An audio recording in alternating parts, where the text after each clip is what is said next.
Hello and welcome to Varsity Sports alongside Jason Andera. I am Jay Elston, and if what you just saw doesn't get you ready for championship football, nothing will. Yeah, it really does. 4 great matchups at the Fargo Dome, 7 more bouts at the Dakota Dome. We'll also get to a little postseason volleyball later in the show. Yeah, we will. We're going to go class by class here in football, though, to start game by game, breaking down all those championship contests in high school football in the Dakotas. And instead of waiting till the end, we're going to make our picks for those games as we make our way through. I've got a 3-point lead. 11 points at stake. Okay. 1 per game. Time to catch up. North Dakota Class AAA, we have 2 sort of unlikely teams in the Dakota Bowl. Both Century and Bismarck had to win on the road just to make it to the title. Century tried to defend its 2015 title, while Bismarck makes its first trip to the Dakota Bowl since 2013 when they lost to Fargo South. Demons hoping to get back to the level of championship play they were at from 2008 to 2012 when they won 5 titles in 6 years. Let's hear from the coaches after last week's semifinal wins. There's not a lot of people who gave us much chance and kind of fueled the fire a little bit for us. And, we're a pretty proud tradition of Bismarck High School. So, there were some things that we talked to our kids about being pioneers. In 2007, that was the first group that kind of started things rolling for us.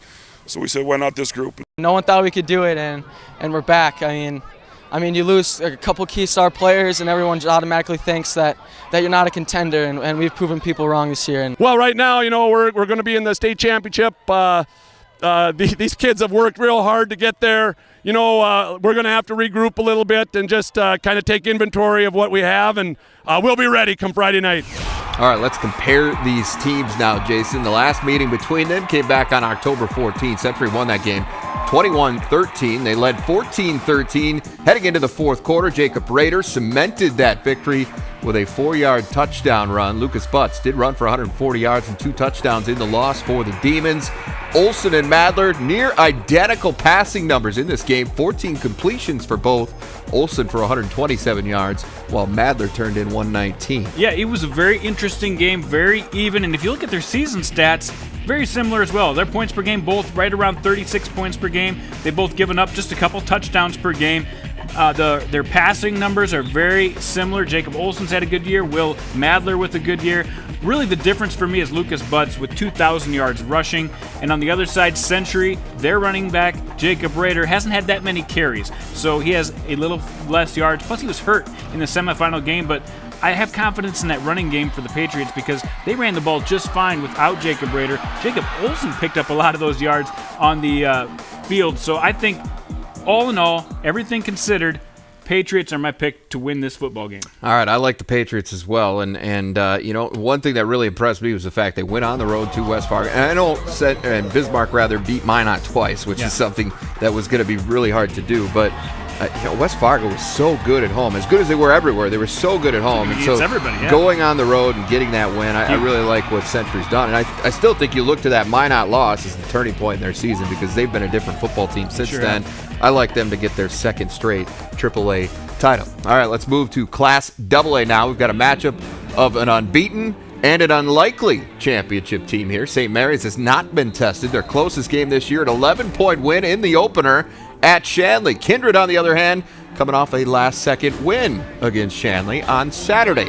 St. Mary's has beaten 2 tough teams in a row by the score of 28-6. Let's hear from Dan Schmaker and Ian Brown of the Saints.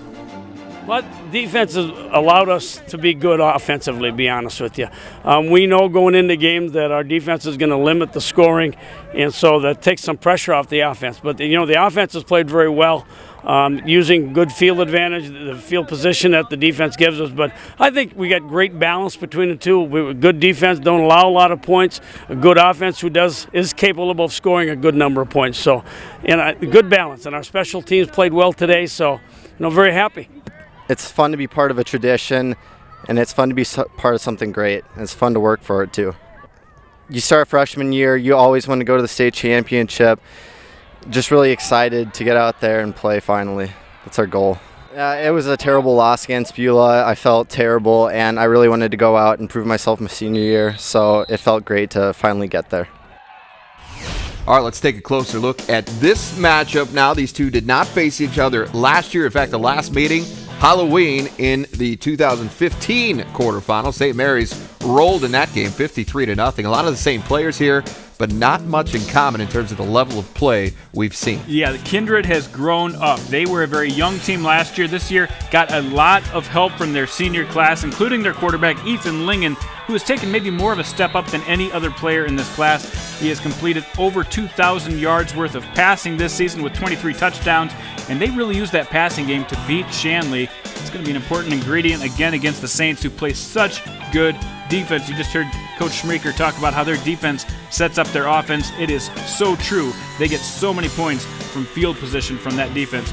So, looking at the big picture, I've got to take the Saints in this one. They are so hungry after losing in the semifinals last year. They want to get the job done this season. Yeah, St. Mary's has been so dominant, and while Kindred did a great job just getting to this point, I just don't see it. I mean, this St. Mary's team has just been dominant on another level pretty much the entire season. I see no way that they lose this game. All right, well, we are just getting started, folks. Coming up a little bit later on, we're going to take a look at the South Dakota Championship football matchup as well as some playoff volleyball. But first, a little love for the little guys. North Dakota Class A and 9-man previews coming up next. Varsity Sports on Midco Sports Network is presented by Mitchell Technical Institute and Farmers Union Insurance Agency. And welcome back. Well, Delax Burlington and Ellendale Edgeley Cullum will kick things off at the Fargo Dome on Friday as they square off for the Class A title in what most would call an unlikely matchup. Neither team managed a winning record just a year ago, and both were picked to finish third in their respective regions by the coaches before the season. But both teams have strong senior leadership and a riding high. EEK has won 5 straight since starting the season 4-2. They have playoff wins against 2-time defending champion Park River, unbeaten and top-ranked Larimer and Langdon Munich on the road in the semis. Delax Burlington, on the other hand, 8-2 on the year, which includes postseason victories over Velva Sawyer and Bishop Ryan. Let's take a look at how these teams match up now, Jason. Well, these teams match up very well. They have lost a couple of games on each side, so you don't see that often. You see a lot of powers make it all the way to the Fargo Dome. This year, a couple of teams that have some vulnerability, and each team is going to take advantage of that. You see the EEK defense giving up 25 points per game. That could be a sore spot because Delax Burlington likes to throw the ball a little bit with their quarterback, Dylan Schessler, and I think that is going to be a little bit of an advantage for the Lakers. On the other hand, Ellendale Edgeley Cullum has had the toughest schedule I can ever remember a Class A team getting through to make it to the Dome. So they are battle-tested. They do have senior leaders, but they also have a lot of junior leaders. Their quarterback and their running back, both juniors, growing up quickly. I think they play a physical style of ball, and I think they keep rolling. They believe they can do it. I'm going to take the Thunder in this one. I like EEK as well, and that road to the Dome is exactly why. I mean, what do coaches always say? Why don't we be playing our best at the end of the season? You have to be playing your best to beat those 3 teams, let alone one of them. And they beat 3 of them just to get to this point. So Coach Shealy's done a great job. I think that points against numbers probably a little skewed based on some of that schedule that you talked about. So give me EEK in this. I think, but I think this is going to be a really fun game. So I look forward to this one. Okay, now let's take a look now at our 4th and final championship matchup from North Dakota. The unbeaten 11-0 Thompson Tommies take on the 10-1 New Salem Glen Ullin Holsteins. Thompson had to knock off Richland, Napoleon Gackle Streeter before meeting Shiloh Christian in the semifinals. Now, the Tommies did give up more than 20 points for the first time all year, but they still managed to beat the Skyhawks by a count of 44-30. Get this, though.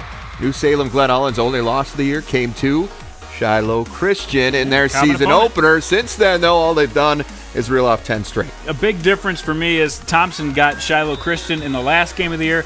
New Salem Glen Ullin got them in the first game of the year. Now, the Holsteins have a sophomore running back, sophomore quarterback that really make things happen. And really 2 months ago was light years ago for this Holsteins team. They have grown up a lot since then. The Tommies have had a tough schedule, no doubt about it, but I think this New Salem Glen Ullin team might bring a little different brand of football, and I really like what Evan Hankey has done at quarterback, not only rushing the ball, but throwing the ball around, and I think that might get the job done. I'm calling for an upset here. I'm going to take the Holsteins in a big upset over the Tommies. My question first before I get to my pick, are they going to bring the cattle trailer?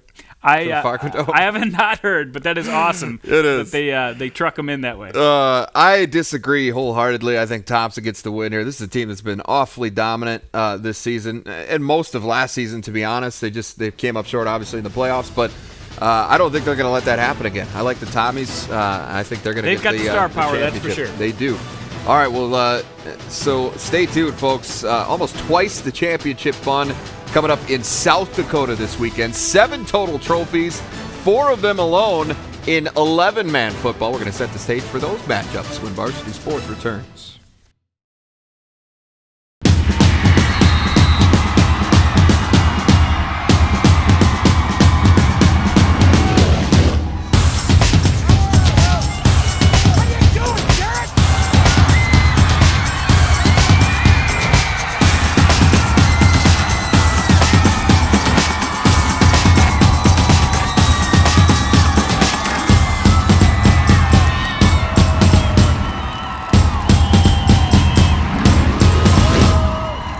And welcome back to Varsity Sports. We've surveyed that championship picture in North Dakota. Now it's time to do the exact same thing in South Dakota, Jason. We've got 7 titles that are going to be decided down at the Dakota Dome between Thursday and Saturday night.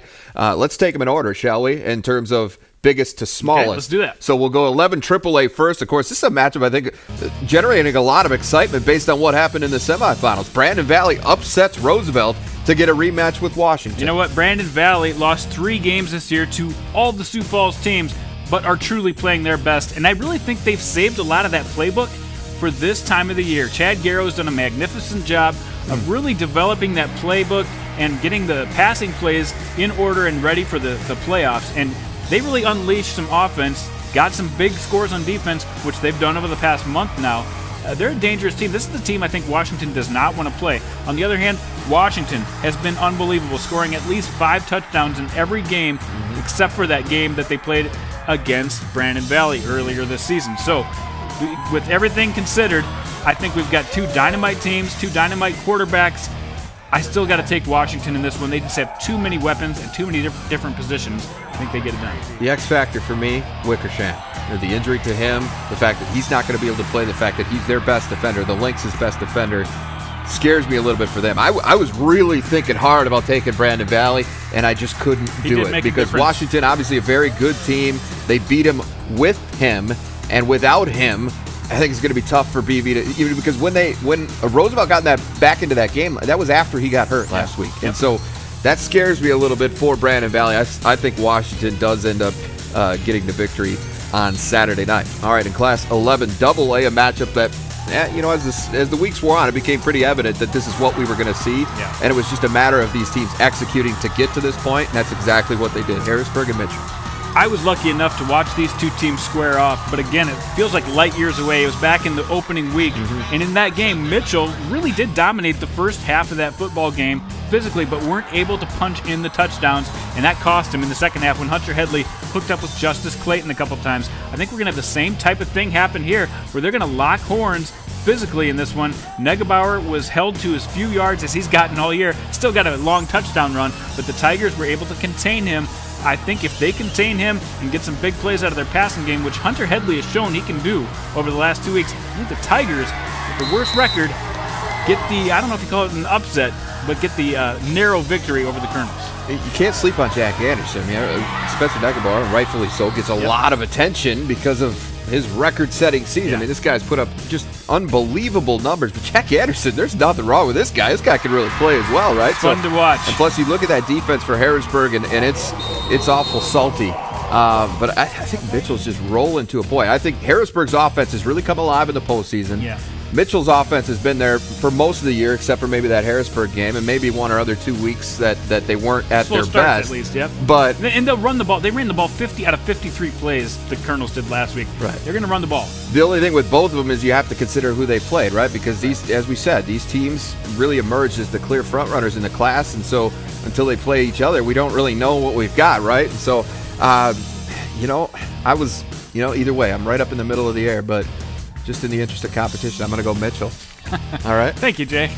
You bet. Give you a shot anyway. All right, Class 11A, Madison and T area, a rematch from the regular season. Of course, the Titans beat Madison 28-25 on October 14th. People forget because Madison lost that game. They were actually up 25-0. Yeah, up early in that game and had control of it. And by the way, T's best defender, Jeremiah Maka, did not play in that game. So T won the game on the road.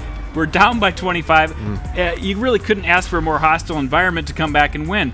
But all that said, I think Madison has learned from that loss. Their only regular season loss for the last couple of years. So I think they come back with a vengeance, throw the ball all over the dome, and find a way to contain Adam Hine and Peyton Conrad, which is easier said than done. But I think the experience factor plays into their favor a little bit. The defending champs get it done. I think Madison wins. You look at the athletes on the Bulldogs side, Giles, Yankee, Layton. I mean, it's incredible, some of the guys that they've got to. Yeah, exactly. And I mean, you know, I think it was a bit of a fluke, and that's not to take anything away from T. That was an impressive win that they had earlier in the year. I saw T against West Central the first round of the playoffs. Didn't come away overly impressed with the performance that I saw, but they were working some guys back in, including Maka at that point, and they played much better against Del Rapids. I think this is going to be a tight game. I think it might be one of the more entertaining games we see. I like that Brandon Valley and Washington matchup as well, but I think Madison's going to get it done too. I think that loss to the Titans probably woke this team up a little bit. All right, last 11-man class now. Groton area 10-1, taking on Winter, as dominant of a repeat champion as we've seen to this point. Yeah, you know what? All the credit goes to the defense, giving up just 3 points per game this year. But look at the offense, 50 points per game for Winter. They have just been so much better than the rest of the field. It's really hard to gauge what they're going to do against a good Groton team. Now, Groton, one loss on the regular season came at the end of the year, a game that didn't mean as much for seeding or anything, so I don't give a lot of credence to that loss to Parkston. But all that being said, they are just too far behind this Winter team who has too many different weapons. I think the Winter Warriors make it, and they win pretty easily. You mentioned offense for Winter. Yeah. I'm going to mention the defense. Yeah. Giving up 3 points a game, 35 points all season. I mean, good luck to Groton or anybody else that would have come across these guys in the Dakota Dome. We saw what they could do in last year's title game. I expect a repeat performance. I think the Warriors are just that good. All right, well, there are 6 9-man teams remaining, but just one potential repeat champion. We'll have more on the Langford Lions' quest for a second straight 9B title after this. Well, as we said, 6 9-man teams remain in the state of South Dakota. Jason, 3 of them will be crowned champions by the weekend. And let's preview those games quickly now, starting with 9AA, a couple of undefeated teams here in Webster area and Gregory. Yeah, Webster area maybe a little quieter than Gregory. I've had Gregory at the top of my rankings most of the year. Webster I've had in my rankings all year. But you look at the points per game and points allowed per game, very similar here. Both really 40 points a game and both about 10 points giving up. Hunter Gaikowski's made a big difference for Webster area, by the way. He has missed most of the season. Since he's come back, he gives them 2 great running backs in the backfield, along with Riley Reitz, and Kelby Hawkins gets it done. He's a stationary back. I think Webster is quiet here, but I think they get it done against Gregory, a very tough opponent. I've seen Gregory live, and I was impressed. Guys like Jade Vanderwerf, Robert Vamaka, Andy McCants has had an unbelievable season as a junior, the quarterback for the Gorillas. And it's not real fair, but since I've seen Gregory and seen what they can do and know what their record is, that's why I'm going to go with the Gorillas in this game. In Class 9A, Coleman Egan maybe is somewhat of a surprise here at 10-1, going against a very powerful Warner team. Yeah, Chad Williamson's done a great job getting this Coleman Egan community together. Have not had a great tradition over the past few years, but this class is really good. Bodie Gross does a great job. Walker Olivier, Malik Poppinga has done more defensively even than offensively. A good, solid team, but they run into the Warner Monarchs. I think they're the most physical team in this class. Jack Braun, Micah Hayline, and the rest of the crew are going to be too big and bad to win, to compete in this game. Give me the Monarchs. How dominant have they been? Look what they did to Langford in the middle of the regular season. Granted, without Lick and Gibbs, but still. And I know that's a 9B team, but we know how much that really means, the distinction between AA and B. But, the question is, Coleman Egan scored 45 points a game, but can they score on that Monarchs defense? I don't think they will. I think Monarch, or Warner rather, will come away as the 9A champs. All right, finally in Class 9B, the one and only team that's got a chance to repeat. That is those Langford Lions, and they're going to take on Cologne. And what a tough road they've had. Most of the season have missed Lincoln Gibbs, but he still, by the way, almost had a 1,000-yard rushing season in the midst of that. But the star really here has been Chance Olson. Run for almost 2,000 yards, 31 touchdowns. You get him on the carpet, you get that crowd behind him. Yeah. I think they take out Cologne, who's had a couple close games this year. Give me the Lions to repeat. I'm gonna go with Langford as well. I think they've got enough athletes, and I think the fact that Lincoln Gibbs probably isn't going to play in this game isn't enough of a factor. While Cologne has had a great season, earned their way with a tough win over Corsica Stickney in the semifinals. Crazy I still ending. think Langford area and that experience, that championship pedigree, I think that's enough for them to get the victory here. All right, football is going to dominate the headlines for the next few days, but the championship picture nearly finished in high school volleyball as well. We'll set the stage for this week's region tournaments when we come back. Varsity Sports on Midco Sports Network is presented by Mitchell Technical Institute and Farmers Union Insurance Agency. A lot of the focus is going to be on football this week over the next few days, Jason, but the fact is there's some important volleyball being played as well. State tournament fields in both North and South Dakota going to be set by this weekend. Yeah, North Dakota Class A, you look on the east side of the state. Tuesday night was a big night. They started the quarterfinals. Fargo Davies gets a win 3-0 over West Fargo. Fargo North also getting a 3-0 sweep over West Fargo Cheyenne, so they both advance. Remember, you got to make that top 4 to make the state tournament. On the west side, they get their quarterfinals started in the West Region Tournament on Thursday, and that should be an interesting battle as well. You see Century, Legacy, Jamestown, all the favorites on the west side. It's going to be interesting to see who gets that 4th and final spot. That's the one that, to me, is wide open. Playing games in South Dakota also coming up Thursday. Coming up Thursday, we'll have the complete picture done, so we'll be ready to preview volleyball next week. All right, but for now, enjoy those championship football games, everybody. For Jason Andera, I'm Jay Elson. Bring it back here Friday night for Varsity Sports Live, a championship edition.